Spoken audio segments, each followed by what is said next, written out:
Trending at usap-usapan nga ngayon ang pinaka-the best performance ni Rian Ramos at pinuri ito ng netizen. Paano ba naman kasi ang galing niyang umakting, grabe. So mga marites, bago kayo mag-comment, panoorin nyo ang video to hanggang dulo para malaman nyo ang totoo. So ito na nga, walang mapagsidlan ang saya at pasasalamat ng kapuso actress na si Rian Ramos sa mga papuring natanggap niya mula sa netizen na nakapanood sa pilot episode ng Pulang Araw nitong Biyernes, July 26, 2024. Nagsimulang umere sa Netflix ang historical action drama ng GMA7 na Pulang Araw. Grabe yung acting dito ni Rian Ramos, bigay na bigay at todo effort talaga. Napakagaling na actress. Sa pilot episode ay unti-unti nang ipinakilala ang mga karakter ng mga bidang sina Barry Portisa bilang Adelina, Alden Richard bilang Eduardo, Sanya Lopez bilang Teresita, at David Licauco bilang Hiroshi.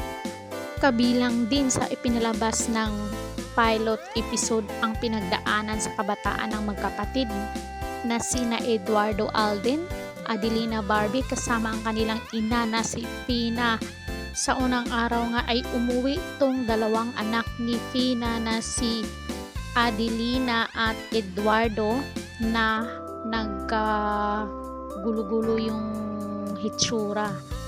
At maya-maya sinugod siya ng mga kapitbahay dahil binugbog ni Eduardo at Adelina ang mga anak nila, at todo tanggol naman tong si Fina sa mga anak niya dahil kaya daw nila nagawa yung pangbubugbog sa mga anak ng kapitbahay nila ay sinabihan itong si Fina na kirida. So ayun, lumabas itong si Fina at nagdala ng itak at gusto niyang tatagain yung mga chismosang kapitbahay niya. Sa episode nung July 26 na bunyag ang pagkakilanlan ni na Eduardo at Adelina nang malaman nilang magkaiba ang kanilang ama. Ito'y matapos silang tuksuin ng kanilang mga kalaro na si Eduardo ay bastardo at si Adelina ay anak ng kirida o babaeng nakikiapid sa lalaking may asawa na.